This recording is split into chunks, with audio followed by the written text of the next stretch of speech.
On the 25th of April 1915, Australian and New Zealand forces landed on the shores of Gallipoli in Turkey. It was the first major military action by our forces in World War I.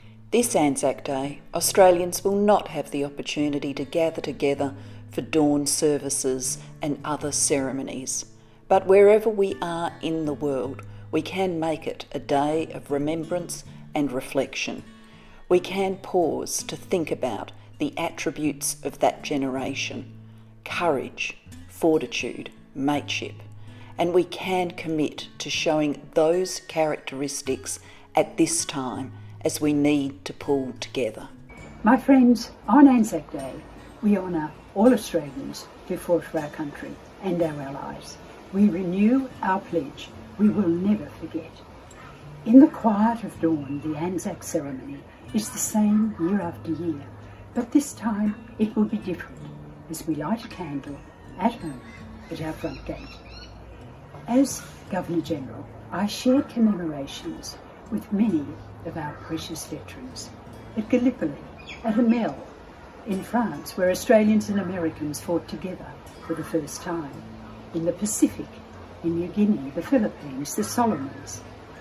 It was in those times, in World War II, that Australians and Americans really got to know each other. Over 1 million American service personnel passed through our country from 1942. We were grateful for the immense power that every one of those American soldiers signified. Respect and friendship to underwrite the modern relationship that we share today. Enduring bonds that are celebrated in the remarkable, the significant scholarship program established by the Australian American Association for Australian and American veterans. What a brilliant initiative.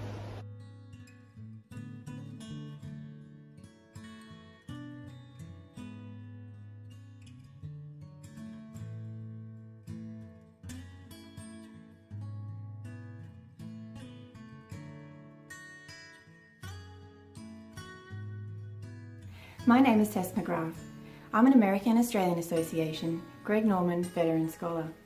Anzac Day is a wonderful opportunity to reflect and be thankful for the dedication and sacrifice of our servicemen and women.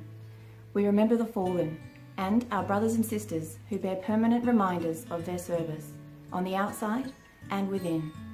The scholarship I've received is something that I am continually humbled by, and I'll be forever grateful for. On Anzac Day, we feel pride in our history and in our shared values, commitment to country, courage, resilience and nature. This year, Anzac Day, in the shadow of coronavirus, is different, which makes us all the more grateful for the long-standing partnership and enduring friendships amongst our three countries, Australia, the United States and New Zealand. In the spirit of Anzac, we'll come through this challenge together. On behalf of every American sailor, Marine, and civilian, I had the honor of working alongside as United States Secretary of the Navy. I want to thank our stalwart allies across the Pacific. The bonds of our nation were most evident amongst the sailors I saw operating together at last year's RIMPAC exercise. Aussies, Kiwis, and Yanks working side by side with no daylight between them. We need that unity of effort and purpose today more than ever, as we battle an invisible enemy that knows no borders or flags. In August of 1941, Winston Churchill boarded the USS Augusta and met with Franklin Roosevelt to discuss the foundations of a post-war world. They talked big ideas, laying out 8 principles for a better future, including self-determination, open trade, freedom of the seas, and rejection of territorial aggression. Their ability to look beyond the immediate crisis sowed the seeds of the Atlantic Charter, the charter that would lead to the creation of the United Nations and NATO. So as we remember the warriors of the past, let's take this opportunity to plant seeds of the future cooperation after the virus has run its course.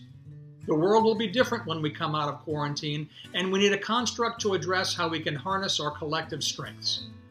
Together, as we remember the brave Anzac warriors and the century they helped build, let us work together to secure peace and prosperity for the next century. May God bless and keep all who fell in the Great War, and may the bonds between our nations and services endure forever. Australians, New Zealanders and Americans have gone on to fight in major conflicts throughout the world in support of decent, humane, universal values. We remember that day. We honour those who gave the ultimate sacrifice. We honour those who continue to serve and are prepared to make the ultimate sacrifice for their country. And while this year we cannot congregate and meet as usual on Anzac Day, we can all pause and reflect on those who gave their lives, and also give thanks for the service of those who wear the uniform today. They shall not grow old, as we that are left grow old. Age shall not weary them, nor the years condemn. At the going down of the sun, and in the morning, we will remember them, lest we forget. Lest we forget. Lest we forget.